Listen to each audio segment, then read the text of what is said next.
This is haircut M4. This haircut uses graduation, layering, and disconnection.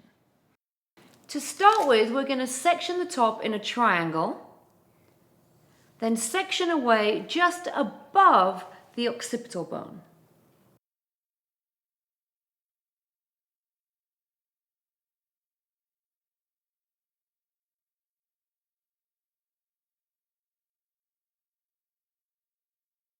To start with, I will be taking a vertical diagonal section,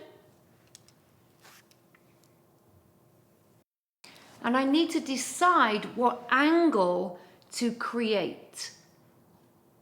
For this haircut, it's very, very important that we decide to use a high, flat angle.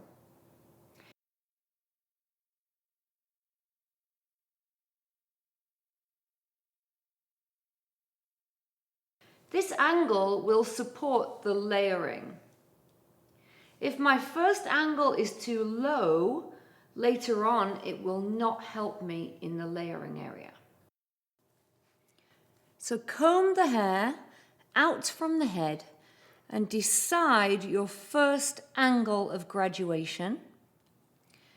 I'm going to be working palm to palm, which means my palm will be facing my palm when I cut. This will enable me to keep my wrist straight. I do not want to work with the back of my hand facing my palm, as this will damage and hurt my wrist. For the first section, pull the hair straight out of the head and cut an angle that is going to support the layers in the second panel. This is graduation, but it's not a very extreme angle. I've chosen to keep the hair a little bit longer in the bottom. The reason for this is because I want to carve in a really beautiful outline afterwards, but also another reason for leaving length in the outline is to see how the hair reacts. My second section is going to be vertical diagonal. And I will continue with the same sections. I will not be pivoting around. So number 2 is going to come back to number 1. 3 will then come back to number 2. 4 back to 3, and so on. So we call that over-directing back to the previous.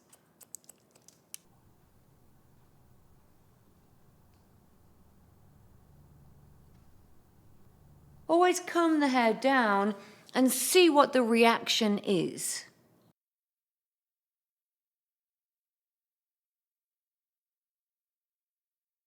Just do not cut if you cannot see your guideline. Comb the hair down, check out the reaction. Now the hair is looking really nice. It's laying down really flat in the hairline. So the hair is telling me that it likes the length that I've cut it to.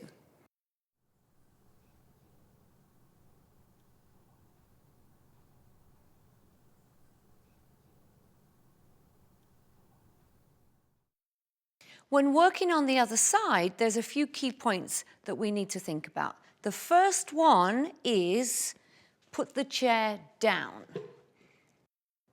It's very important to lift your elbow on this side to be able to keep the angle you need to cut with.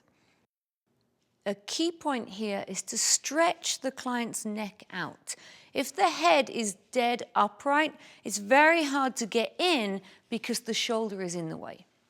So on this side, it's much better to stretch the client's neck away from you so you have some space to actually get your comb into. On my first section, I'm going to be cutting from the bottom to the top.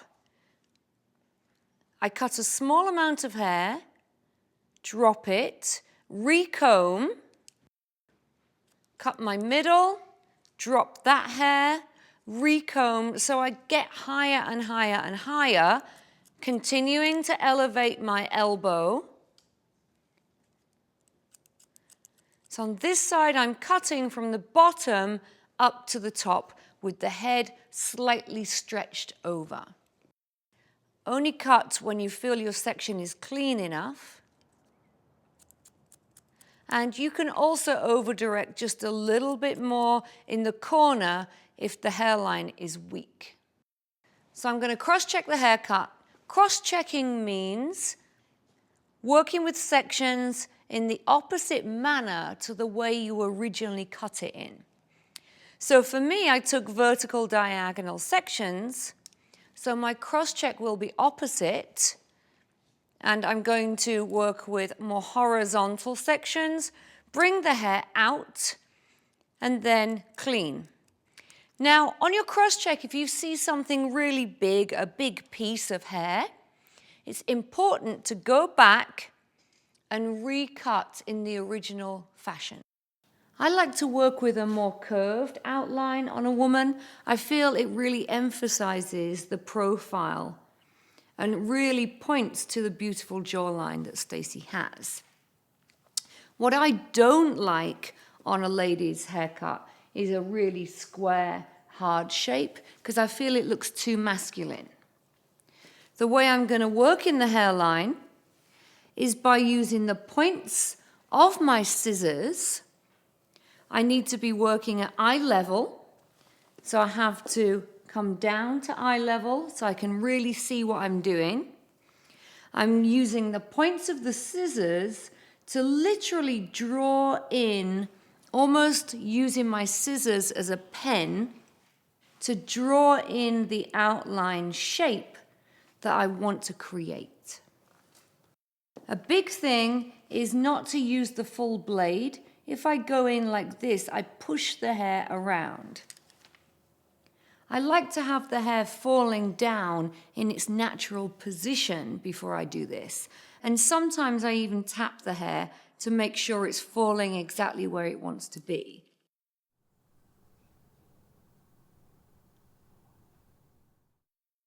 If you are going to work with the scissors on the neck, please stretch the skin and only move one blade on your scissors. Working on the other side, still continuing to use the points of my scissors as a pen. What I like to do is turn the client around and look in the mirror. So stand away and look in the mirror and start to check your balance. That way you'll be able to start to see the shape and the balance and what you need to work on. Obviously, this is a more sculpted shape. You can, however, choose to leave your outlines much softer if you would prefer to, and if it suits your client.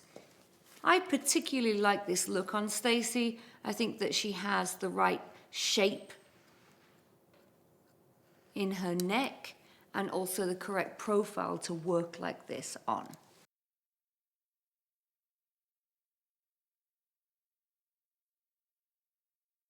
The further apart the disconnection, the more extreme the haircut will be. The closer together the disconnected lengths, the more commercial the haircut will be.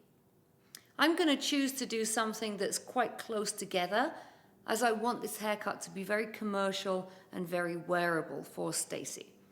I'm choosing to take my second panel of layering about an inch longer on the disconnection, and then this will be my new guideline for panel 2. Put your fingers against the head and pull the hair straight out using your comb. I'll be taking vertical sections around the head and using over direction back to the previous section. Once I finish at the mastoid process, I will then be over directing all of the sides back to the mastoid process. This will leave length in the front.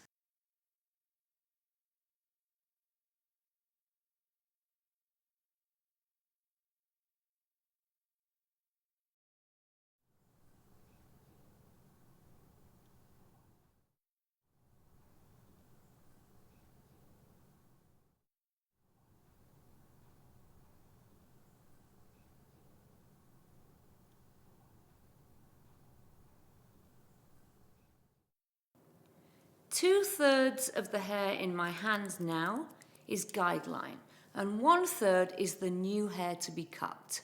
Always make sure you can see your guideline very clearly before you make the cut. I'm now going to take section 4 and I'm going to section away number 1 and get rid of that completely. So I'm now holding sections 2, 3, and 4. Sections 2 and 3 are my guide. Section 4 is my new hair.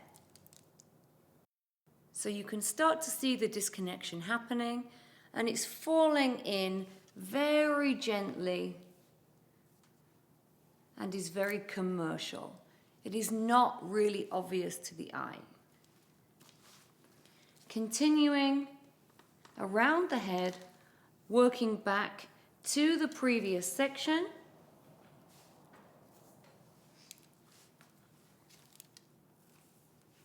Combing the hair nice and smooth before you cut it.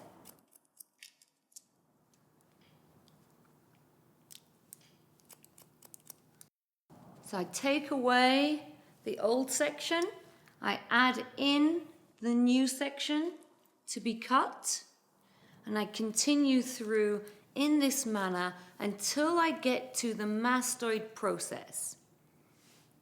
Once I get to the mastoid process, I'm going to over-direct all of the sides back and into that stationary point.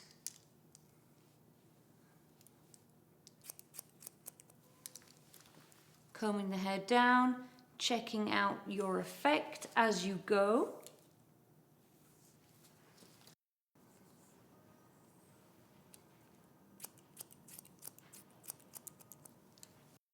Use the correct body position when working on panel 2. Stand on the opposite side to the side that you are cutting and walk around the head until you get to the mastoid process and then stay stationary. This will continue to create disconnection between panel 1 and panel 2.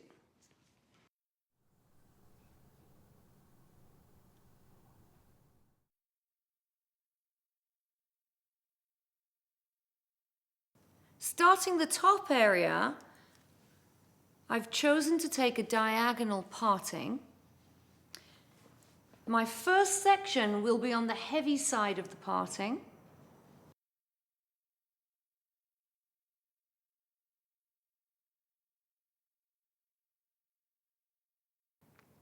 Cut a line from short to long using the crown as a guide. So this top area will fully connect into the crown.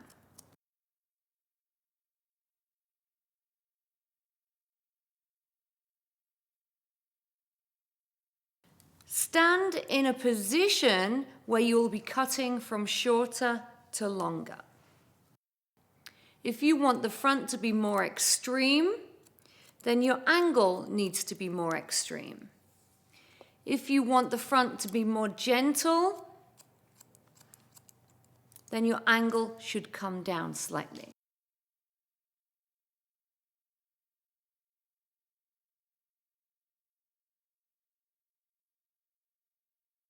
Now we're going to work on the outlines. I'm choosing to put in an asymmetric strong fringe on Stacey.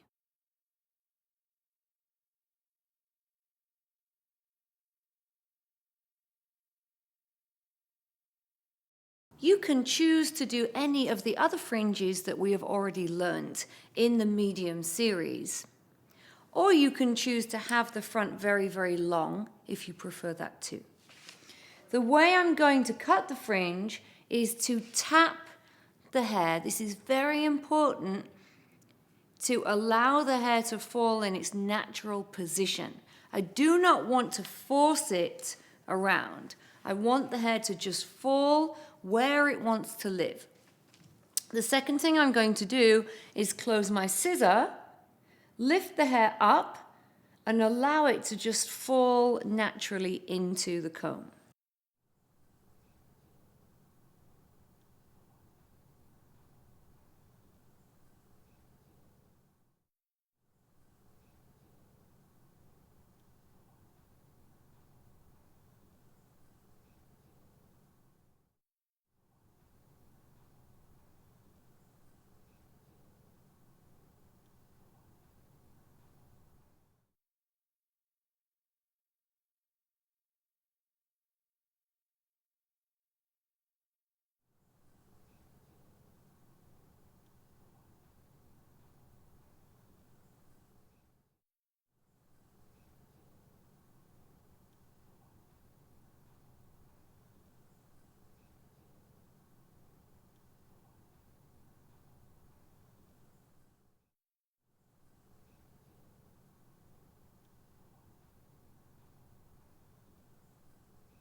This is M4, a combination of graduation, layering, and disconnection.